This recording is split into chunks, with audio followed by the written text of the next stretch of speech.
What was the lowest low for you? Like, was it, living underneath a freeway overpass, not sure if you can afford Top Ramen that day? Oh man. So in college, I was kicked out of the dorms freshman year. I got singled out by my RA. She sent out a bunch of photos of me drinking on Facebook, and they kicked me out of the dorms. I didn't tell my parents. How could I? I'm going to college. I want to make them proud. And hey, mom, hey, dad, I got kicked out of the dorms. Thanks for supporting me. Like, I didn't tell them. Next semester, I made another bad decision. I made a bad decision. I stole a book from the bookstore. I got suspended, and I got kicked out of school for a semester. I thought I didn't belong at San Diego State. I thought I wasn't worthy. That I did deserve, but early on in college, I had to kind of overcome that adversity. The kid that was kicked out, the kid that was told he didn't belong, the kid that was in special ed, maybe I didn't belong at San Diego State. Maybe I wasn't worthy of being that guy, I fought my way back. I graduated in 4.5 years. I took summer school. I learned from that mistake. And then I started Blenders, and I went all in on that.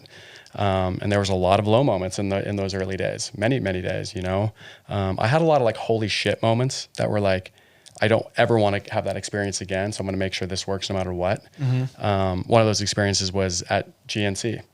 6 months into Blenders, things were rough. We weren't making any sales. I needed a second job. I was doing surf lessons on one side, but that was seasonal. So I needed a second job. So I went to GNC. I got a job as a sales associate. I walked in on my first day and I was wearing black slacks and a white shirt.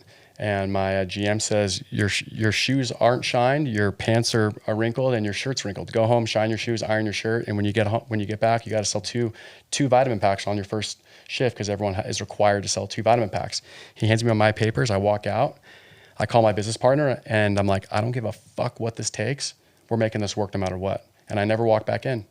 And that was the moment that I was like, I didn't go to San Diego State. I didn't graduate college to have that experience ever again. And I never want my employees to ever experience that. Wow. So I use that as like that internal punch in the gut, which every single entrepreneur has to have. Mm-hmm. You have to be humbled. You have to have that punch in the gut to remind you, to kick you into high gear, to make sure that you never, like, zero option mentality. Yeah. I call it NFC, no fucking choice. No fucking choice. And at that point, I was like, whoa, that was my first big reality check of like, this is going to work no matter what. And I stood by that, That's so cool. So I've had a lot. Fear is a great motivator. It's, it's pressure, right? Like, yeah, exactly. Fear can drive a lot of people into the ground, or it can drive you, it can give you a lot of internal motivation. Yeah, that's dope. But there was a lot of those experiences over the journey, Your tone switched there. I felt like the passion. I felt yeah, you unleashed a little trigger in me, man. I like it. That fire. Like, yeah. Would you say that surf culture is not just a vibe, but it's a value system?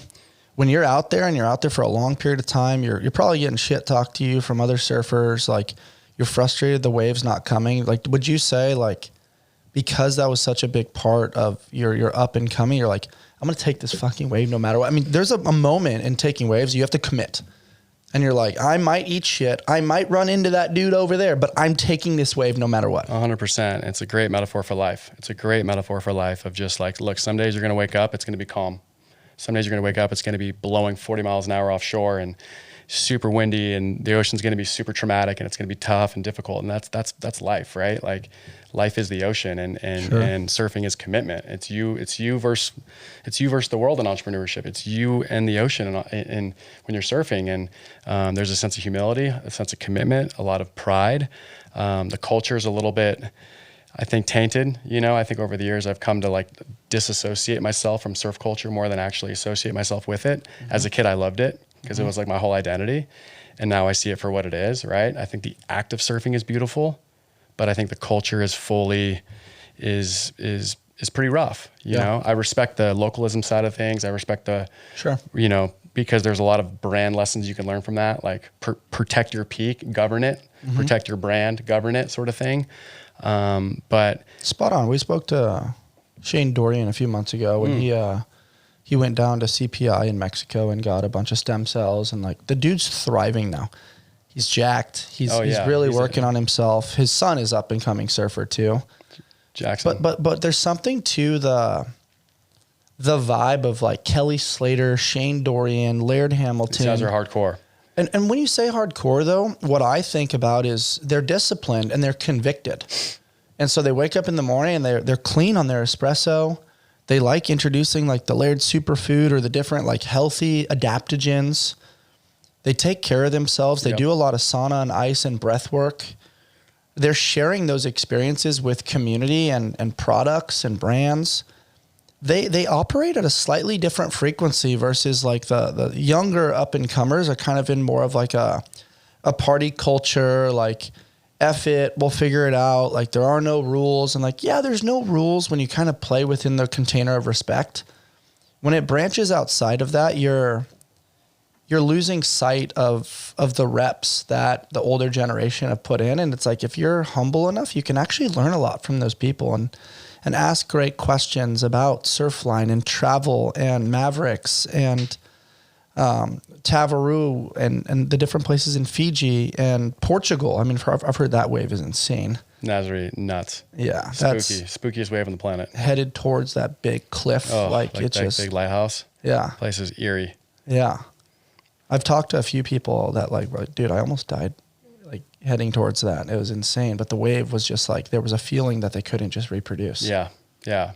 I know. And I mean, that's the beauty about surfing though. It's the sense of exploration, you know, you're constantly searching for that next best wave. And, you know, and I got to like remind myself, like I'm on the wave of my life right now. This is the wave of my life. Like this is the ultimate wave of my life. And, enjoy that, you know, ride it as hard as you can, have as much fun as you can, know that you're going to wipe out multiple times, but you're going to get back up and you're going to keep going back and you keep paddling and you're going to catch the next one. But, yeah, I mean, it's been a huge foundational piece too, because I think in entrepreneurship, you need those foundational pieces to connect you to what you do. Sure.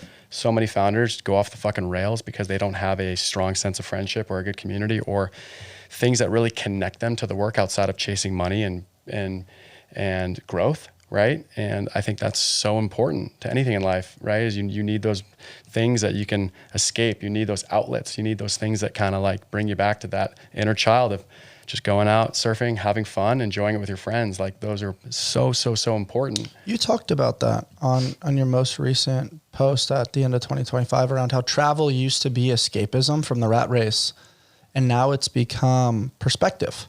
And I very much relate to that. There's a trip that stands out tremendously in my headspace when I went down to Sayulita in Mexico and just had a very spiritual experience with yoga, with breath work, with local taco shops, and just seeing how families ran it and the authenticity of tequila and coffee and just feeling connected to the sunshine and the beach.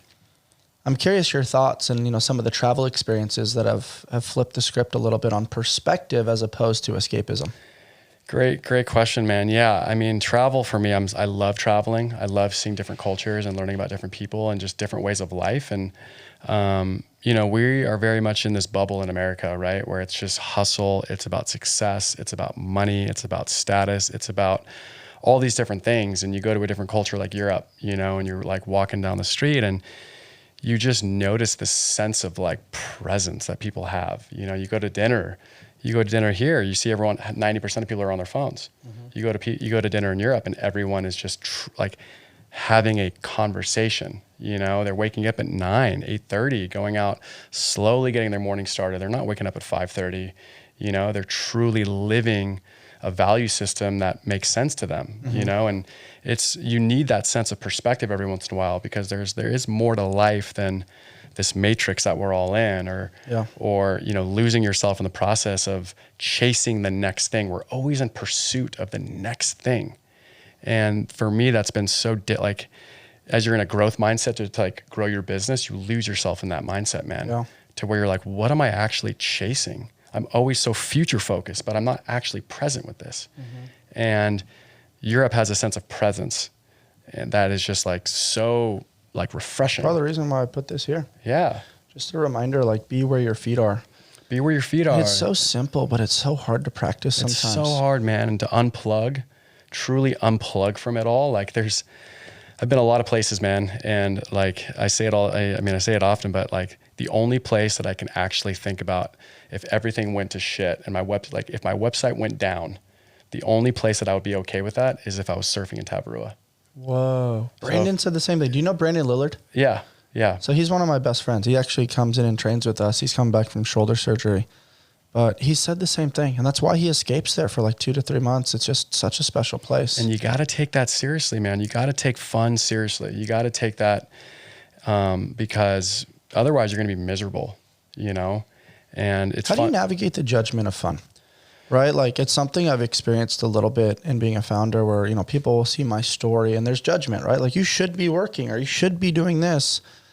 But I think that's part of the digesting of hate early on, where it's like hate tells you that you're on the right path towards success. But how have you navigated that where everybody has all these expectations for Chase's life, but you have to be so in alignment with your value system and realizing when to push, when to pull, when it's the seasons for a sprint and when it's the seasons for rest? Yeah, man. I mean, it's different seasons give you different things, right? I think Sure. I think when I go on a trip, it's Chase is going on a trip. He's going to have fun. Don't bug him. You know, let him do his thing. And I think that's healthy for people to see that. It's good to set that example that like I also take life seriously. I have fun. Everything in my life kind of like gives me energy in some sort of way. And at the end of the day, like what am I going to be smiling ear to ear from? You know, like at the end of this day, I'm smiling ear to ear because I went surfing or I got to hang out with friends, and just the smallest things bring me joy now, right? Like just cruising on the golf cart, you know, just going to do a surf check, grabbing a coffee. Like to me, that's like just having fun, you know?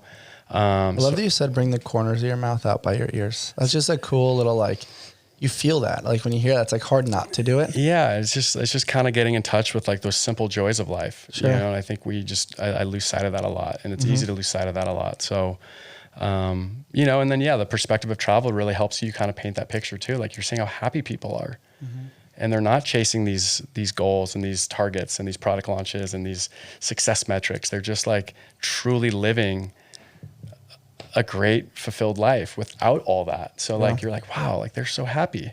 Sure. People in Fiji are the happiest people in the world, and they have the least. And like, we're here and we're building all these things, and I have all these things, and but what is making me fulfilled with all this? Right. And